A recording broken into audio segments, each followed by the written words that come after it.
இன்னைக்கு நாம பார்க்க போற படத்துடைய பேரு return to house on haunted hill.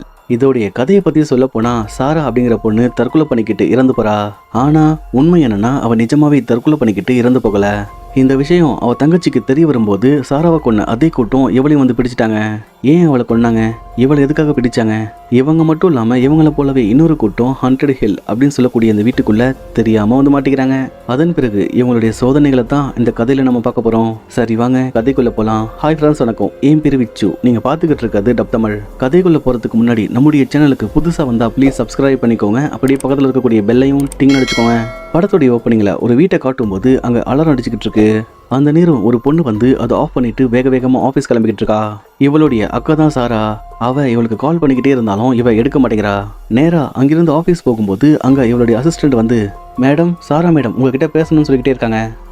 தெரியும் தெரியும், அதை விடு, நம்ம வேலையை பார்க்கலாம் அப்படின்னு இவ சாராவை பத்தி கண்டுக்காம ஜோரா போய் தன்னுடைய பாய் ஃப்ரெண்ட் கிட்ட பேசிக்கிட்டு இருக்கா. இன்னொரு பக்கம் ப்ரொஃபசர் அங்க இருக்கக்கூடிய பசங்களுக்கு பாடம் எடுத்துக்கிட்டு இருக்காரு.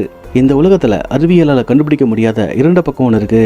ஒருவேளை நான் சொன்னது புரியலன்னா தனியா வாங்க புரிய வைக்கிறேன்னு கூட்டிக்கிட்டு போய் தெளிவா புரிய வைக்க, சிவ பூஜையில கரடி போல ஒரு பையன் வந்து வாத்தியார என்ன பண்ணிக்கிட்டு இருக்கேன்னு கேட்கறான். மேட்ரு தெரியுமா, சாரா இறந்து போயிட்டாலாம் அப்படின்னு சொல்லும்போது அதே போல அவ தங்கச்சிக்கும் ஃபோன் பண்ணி தெரிவிக்கிறாங்க. அதை கேள்விப்பட்டவ நான் கடைசி வரைக்கும் அவகிட்ட பேசாம விட்டுட்டேன்னு வருத்தப்பட்டுக்கிட்டு இருக்கா. அதுக்கு அவ பாய் ஃப்ரெண்டு, விடு, நீ என்ன தெரிஞ்சா பண்ண, இல்ல நான் சாரா எதுக்காக தற்கொலை பண்ணிக்கிட்டான்னு தெரிஞ்சுக்கணும், என் கூட வரியான்னு சாரா இறந்து போன அப்பார்ட்மெண்ட்டுக்கு கூட்டிகிட்டு போறா. உள்ள போனா அந்த பொண்ணு சாகிறதுக்கு முன்னாடி எதையோ தீவிரமா தேடிக்கிட்டு இருந்திருக்கா.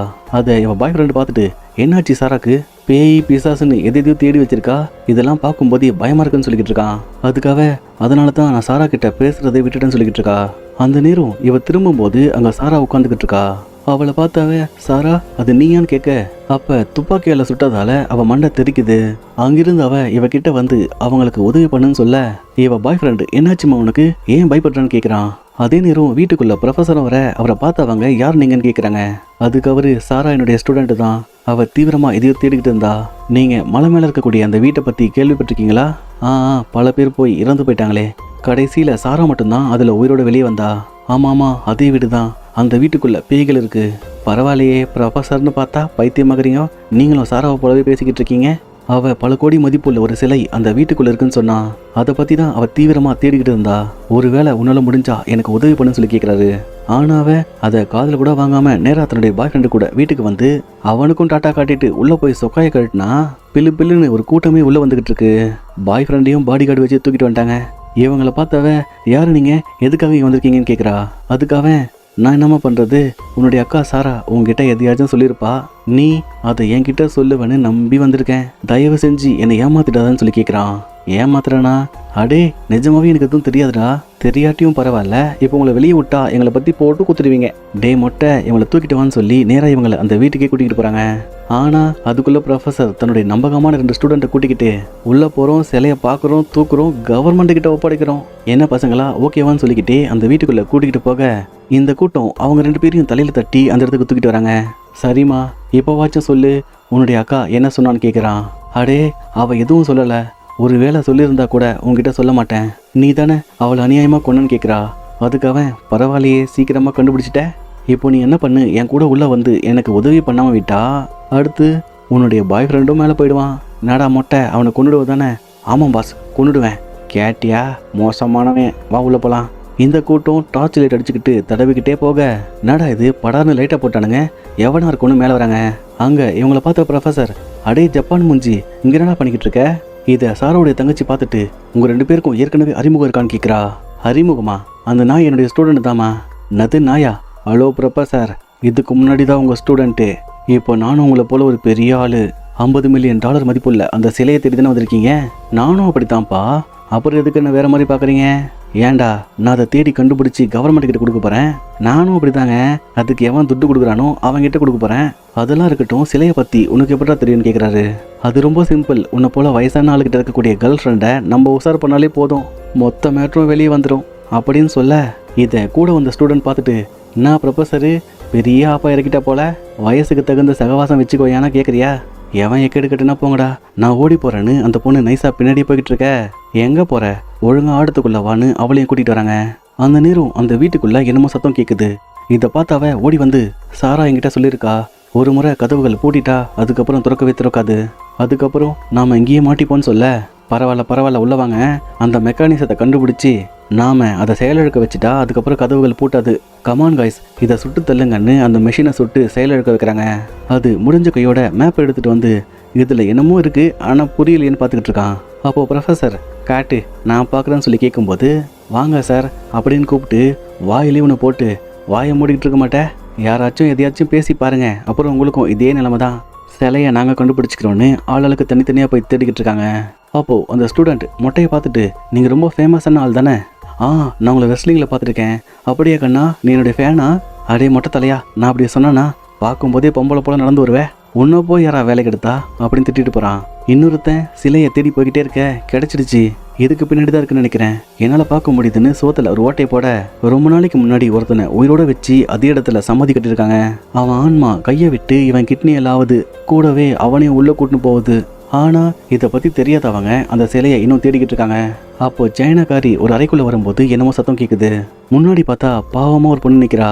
சாரி, பாவமா இல்லை, காமமா, வரியாமா போவோமான்னு இவளும் அங்கே வந்து 2 பொண்ணு கூடியும் போக, என்ன இது பிசு பிசுன்னு இருக்கு, ஆத்தி எதுங்க பொண்ணுங்கள்ல பூதன்னு கத்திக்கிட்டே ஓடி வரா.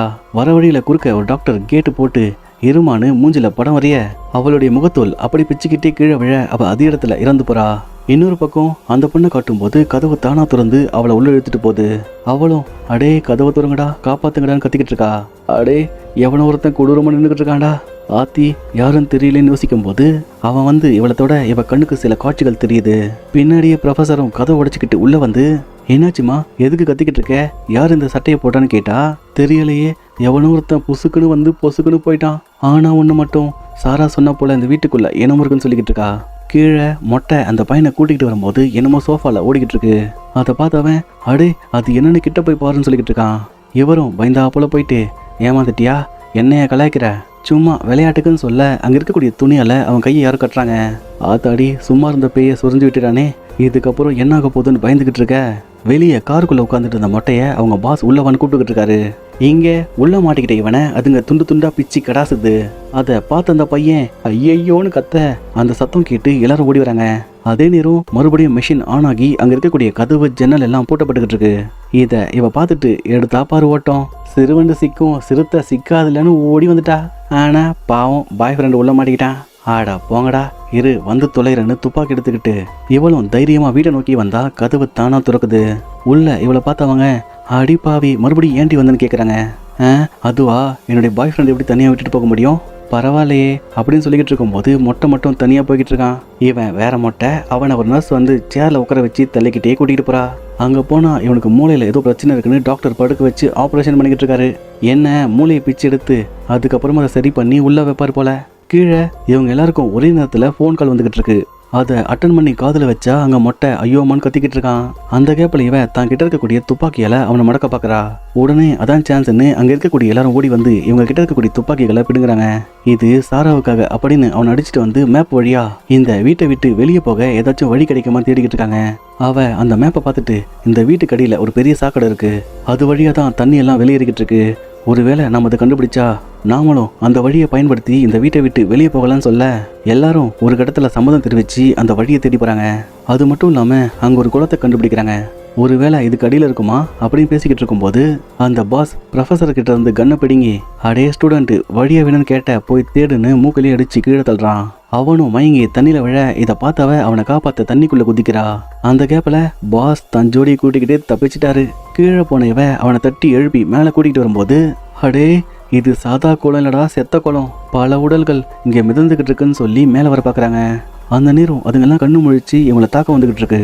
அதுலேயும் ஒன்று கண்ணே இல்லாமல் வந்து இவளத்தோட மறுபடியும் இவளுக்கு சில காட்சிகள் தெரியுது. இதுக்கு காரணமும் டாக்டர் தான். அவர் தான் பல பேரை கூட்டிகிட்டு வந்து இதில் தள்ளி சாவடிச்சிருக்காரு. அவள் அதை பார்த்துக்கிட்டே இருக்கும்போது கூட இருந்தவன் அவளை காப்பாற்ற தன்னுடைய உயிரை கொடுக்குறான். இவளும் அவனை காப்பாற்ற முயற்சி பண்ணுறா, ஆனால் முடியலை. மேலே அவங்க சங்கிலியை கீழே போட்டு அவளை மேலே தூக்கிட்டு வராங்க. அவளை பார்த்த பாய் ஃப்ரெண்டு, நல்ல வேலை நீ தப்பிச்சிட்டேன்னு சொல்லிக்கிட்டு இருக்கும்போது ஓடி வந்த ரெண்டும் என்ன பண்ணலாம் யோசிச்சுக்கிட்டு இருக்காங்க. அதில் அவன் மேப் இருக்கு அப்படின்னா சிலையை கண்டுபிடிக்கலாம்னு சொல்லிக்கிட்டு இருக்கான். அதை கேட்டவ, எனது சிலையை கண்டுபிடிக்க போறியா, அடே இங்கே பேய் இருக்குடா, நினச்சேன்டி என்னுடைய பிளான் எல்லாம் எப்படி சொதப்புச்சுன்னு, நீயும் அவங்கால் தானே பணத்துக்காக அந்தளவு விட்டுட்டு என்கிட்ட வந்த, இப்போ மறுபடியும் உயிரை காப்பாத்திக்க என்னை விட்டுட்டு அவங்க கூட போறல்ல, இதுக்கப்புறம் அந்த உயிர் உங்ககிட்ட இருக்காது. ஐயோ இவனுக்கு பைத்தியம் பிடிச்சிச்சு போல இருக்கேன்னு அவ கத்திக்கிட்டே அங்கிருந்து ஓடி வரா. அவனும் பின்னாடியே வந்து கதவை துறடின்னு கத்திக்கிட்டே இருக்கான். ஆனா இவ முடியாதுன்னு சொல்லிட்டு திரும்பி பார்த்தா, என்னடா இது, ஒரு பொருளை கூட காணோம், என்னது மேல மிதக்குது, ஆத்தாடி எல்லாம் மேல விழுந்துகிட்டு இருக்குன்னு கத்திக்கிட்டே ஓடுறா. ஒரு கட்டத்துல டாக்டர் அங்க வர, என்னம்மா அதை மறந்துட்ட போலன்னு மேலே பார்க்குறாரு. அப்புறம் என்ன, அவ சொல்லியும் முடிஞ்சு போச்சு. இவங்களும் ஒரு வழியா சாக்கடைக்கு போகக்கூடிய வழியை கண்டுபிடிக்கிறாங்க. ஆனா என்ன, அதை துறக்க தான் முடியல. அப்போ இவ உள்ள கையை விட்டுக்கிட்டு இருக்கும்போது மறுபடியும் அதே ஆள் வந்து இவளை தொடும்போது இவ ஒரு இடத்துல மாட்டிக்கிட்டு இருக்கா. அப்போ அந்த ஆள் கிட்ட வந்து, ப்ளீஸ் தயவு செஞ்சு எங்களை காப்பாத்து, இங்கே நடக்கக்கூடிய எல்லாத்துக்கும் அந்த சிலை தான் காரணம், அதை மட்டும் எப்படியாச்சும் கண்டுபிடிச்சு அழிச்சிடுன்னு சொல்லிக்கிட்டு இருக்கான். அதை தெரிஞ்சுக்கிட்டவ, நம்மளால இந்த வழியா போக முடியாது, அந்த ஆவி என்கிட்ட சொன்ன மாதிரி நாம அந்த சிலையை கண்டுபிடிச்சு அழிக்கணும், வாங்க சிலையை தேடலான்னு கூட்டிகிட்டு போக, ப்ரொஃபஸரும் அந்த டாக்டர் ரொம்பவே நல்லவர், கிட்டத்தட்ட 20க்கும் மேல நோபல் பரிசு வாங்கியிருக்காரு. அப்படிப்பட்ட ஆளு எதுக்கு தன்னுடைய பேஷண்ட்டையே கொண்டாருன்னு தெரியல. ஆனா இப்ப புரியுது, அது எல்லாத்துக்கும் இந்த சிலை தான் காரணம், வாங்க அதை தேடி கண்டுபிடிச்சு அழிக்கலான்னு இவங்க கரெக்டா அது இருக்கக்கூடிய இடத்துக்கு வராங்க. என்ன கன்றாவிடாது, ஏதோ முளைச்சிருக்கா புடைச்சிருக்கான்னு தெரியலையே, சரி வாங்க உள்ள போலான்னு போனா அந்த இடம் தான் இந்த வீட்டோடைய இதயமா இருக்கு. அந்த சிலை தான் எல்லாத்தையும் கட்டுப்படுத்திக்கிட்டு இருக்கு. உடனே அவ கன் எடுத்து அதை சுட ஆரம்பிக்கிறா. இருந்தும் சின்ன கீறல் கூட விழல. அடுத்து வாங்க பிளான் பின்னு கையில் ஓடி போய் பிடுங்குறாங்க. அப்போ அந்த இடமே ஆட்டம் கண்டுகிட்டு இருக்கு. கூடவே அந்த டாக்டரும் ஓடி வந்து அதை பார்த்துக்கிட்டு இருக்க. இவங்களும் ஒரு வழியாக தப்பிச்சிட்டோன்னு நினச்சா பாஸ் அங்கே வந்து, ஓய் மாட்டிக்கிட்டீங்களா, ஒழுங்கா சிலையை என்கிட்ட கொடுங்க. சிலை தானப்பா, அங்கே யாரோ வராங்க பாரு, அவங்க கிட்ட கேளுங்கன்னு சொல்ல, அவங்க எல்லாம் டாக்டரால உயிரோடு எரிக்கப்பட்ட ஆவிகள். வந்தவங்க, என்னடா நீ பாஸ்னா நல்லா ஃபயரா இருக்க வேணா, வா வா நான் உன்னை ஃபயர் ஆக்குறேன்னு அவனில் போட்டு கொளுத்தி விட்டுட்டாங்க. கடைசியா பாஸ் பாயிலாக இவங்க சிலையை தூக்கிட்டு ஓடி வராங்க. அப்படி ஓடி வரும்போது ஒரு கட்டத்துல தன்னுடைய பாய் ஃப்ரெண்டை பிரிஞ்சு போறா. ஆனா அவனும் லேஸ் பட்டவன் கிடையாது, அப்படி இப்படின்னு தப்பிச்சு ஓடி வந்துகிட்டு இருக்கான். இங்க வந்து சிலையை அழிக்கலான்னு பார்த்தா ப்ரொஃபஸர் அதால ஈர்க்கப்பட்டு, விட மாட்டேன் உன்னை, அதை அழிக்க விட மாட்டேன்னு சண்டை போட்டுக்கிட்டு இருக்கான். அந்த நீரும் மேல இருந்து தண்ணி வந்து அப்புறம் ரத்தமா ஊத்திக்கிட்டு இருக்கு. இன்னொரு பக்கம் அவனும் உயிரை காப்பாத்திக்க பயந்து ஓடிக்கிட்டு இருக்கான். அந்த இடம் முழுக்க ஆவிகள் சூழ்ந்துடுச்சு. டாக்டரும் கிட்ட வந்து அவளை தாக்கிட்டு திரும்பி பார்த்தா ப்ரொஃபஸர். அவரு, அடே நான் இப்ப தெளிஞ்சிட்டேன், விட மாட்டேன்னு சண்டைக்கு வர. அப்போ அந்த டாக்டர் அவரை பிடிச்சி சோத்துல மாங்கு நடிச்சுக்கிட்டு இருக்காரு. அந்த கேப்பில் இவ சிலையை தூக்கிட்டு வந்து அதை அழிக்க முடியாதுன்னு தெரிஞ்சுக்கிட்டு ஒரு வழியா அதை தூக்கி தண்ணிக்குள்ள போட்டுடுறா. இதனால அங்க இருக்கக்கூடிய சில ஆவிகள் மறைஞ்சு போகுது. டாக்டரும் என்ன பண்ணலான்னு யோசிக்க, அவரால் கொல்லப்பட்ட ஆண்மக்கள், நீ போ தங்கம், இதுக்கப்புறம் நாங்க பாத்துக்கிறோன்னு அவர் வந்து சுத்து போட்டுக்கிட்டு இருக்க. அவரும் என்னடா பண்ண போறீங்கன்னு பாத்துக்கிட்டு இருக்காரு. கடைசியா எல்லா ஆண்மக்களும் மறைஞ்சு போகுது. ப்ரொஃபஸரும் பரலோகம் போயிட்டாரு. அதே நேரம் வீட்டுடைய கதவுகள் எல்லாம் திறக்குது. இவளும் நாம மட்டும்தான் உயிரோடு இருக்கமான்னு நினைச்சுக்கிட்டே வெளியே வரும்போது தன்னுடைய பாய் ஃப்ரெண்டு பாக்குறா. உடனே ஓடி போய் கட்டி பிடிச்சிக்கிட்டு 2 பேரும் வீட்டை விட்டு வெளியே வர, இந்த சிலை வீட்டுக்குள்ள இருக்கும்போது இவ்வளோ பண்ணுச்சு, ஒருவேளை வெளியே வந்தா என்ன பண்ணுன்னு கேட்குறான். தெரியலையே, பொறுத்திருந்து பார்த்து பார்த்தா தான் தெரியும்னு படத்தை முடிக்கிறாங்க. இந்த வீடியோ உங்களுக்கு பிடிச்சிருந்தா லைக் பண்ணுங்க, ஷேர் பண்ணுங்க, கமெண்ட் பண்ணுங்க, மறக்காம நம்ம சேனலை சப்ஸ்கிரைப் பண்ணுங்க.